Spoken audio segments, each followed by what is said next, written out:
Bismillahirrahmanirrahim. Ada dua hukum untuk kalimah bahasa Arab berdasarkan keadaan harokat akhir. Yaitu apa yang dikenal dengan istilah al-mabni wal-mu'rab. Mabni dan mu'rab. Apa itu mabni? Maka di sini kita perlu mengetahui apa yang disebut dengan hukum bina. Yaitu keadaan di mana kalimah bahasa Arab itu tidak dapat mengalami perubahan harokat akhir. Ya, yang nanti bila mana suatu kalimah berhukum atau memang dia berhukum bina, maka kalimah ini dikatakan kalimah mabni. Kalimah yang berhukum bina. Yaitu kalimah yang memang tidak dapat mengalami perubahan harokat akhir. Alias harokatnya ya begitu-begitu saja. Ya begini, misalkan dia memang akhirannya fathah, maka bagaimanapun kalimah tersebut berada dalam suatu kalam, berstatus apapun dalam suatu jumlah atau kalam, maka harokatnya tidak berubah sama sekali. Sebagaimana contoh, ainal qalam, di mana pena? Kemudian contoh lain, min aina ji'ta, dari mana kamu datang? Juga contoh, fa aina tajlisun, maka di mana kalian akan duduk? Ini kalimah aina, mau dia terletak di awal kalam, di tengah kalam, diawali suatu huruf tertentu, yang seharusnya dia dapat huruf itu bisa menyebabkan harokat akhir itu berubah, atau mungkin kalimah aina ini berstatus dengan status tertentu, ya, maka kalimah aina tidak dapat terbaca ainu atau aini, selamanya dibaca aina, maka aina ini dikatakan kalimah yang mabni, yaitu kalimah yang tidak bisa berubah harokat akhirnya, ya, tidak bisa berubah harokat akhirnya. Nah, inilah hukum bina. Dan lawannya adalah hukum i'rab. Ya.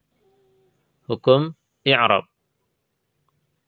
Kalau kalimat mabni itu tidak bisa berubah harokat akhir, maka lawannya yaitu hukum i'rab alias kalimah yang berhukum dengan hukum i'rab adalah disebut kalimah mu'rab.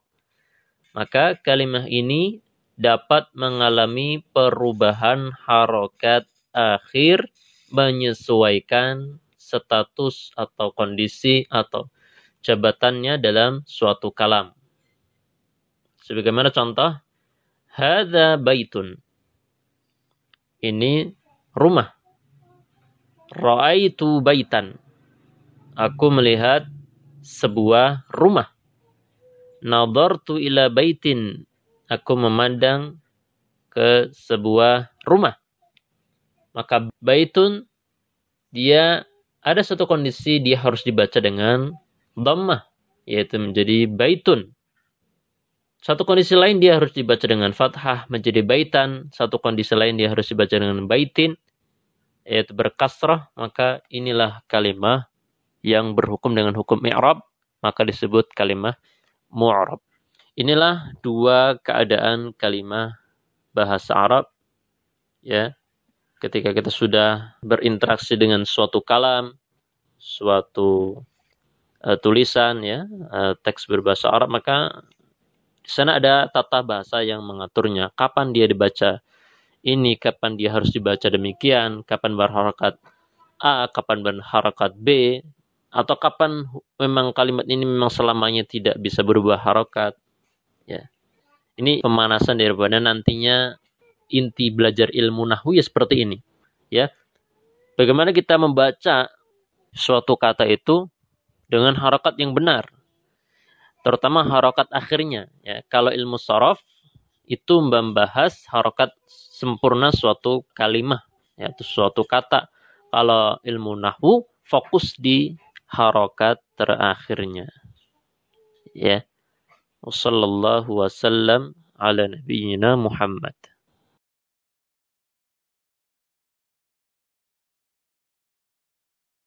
Bismillahirrahmanirrahim. Kemudian kita berbicara tentang hukum bina. Ya, hukum bina yang merupakan lawan daripada i'rab. Jadi tetap dengan harokat tertentu. Di dalam bahasa Arab, hukum tetapnya suatu kalimah dengan harokat tertentu, ya alias tidak dapat berubah-ubah, apapun kondisinya, itu ada 6 macam. Yang pertama, mabni ala as-sukun. Mabni ala as-sukun ini suatu kondisi kalimah yang senantiasa berharokat sukun pada huruf terakhirnya. Jadi senantiasa berharokat sukun. Contoh misalkan kalimah antum. Ya. Ini mabni ala as-sukun. Antum ini dhamir, ya. Kalimah berjenis ism. Jadi apapun posisi dia, status kalimah ini di dalam suatu kalam, maka dia harus senantiasa berharokat sukun pada huruf terakhir. Ya. Tidak bisa dibaca antuma atau antumi atau antumu. Kalaupun memang suatu saat kita mendapati, misalkan kita membaca ayat ya ayyuhan nasu antumul fuqara ilallah, maka antumu di sini adalah menyesuaikan karena adanya pertemuan 2 sukun.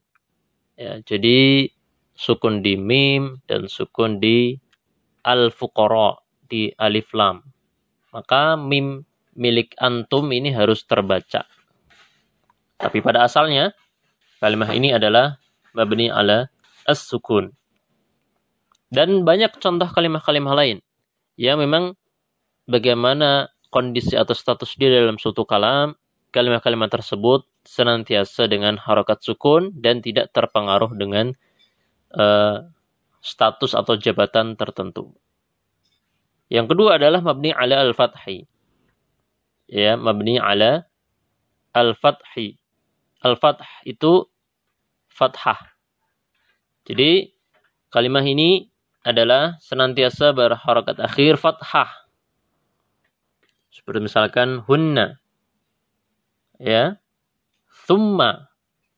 Ya, ini tidak dibaca hunni, tidak dibaca hunnu, tapi tetap dibaca hunna.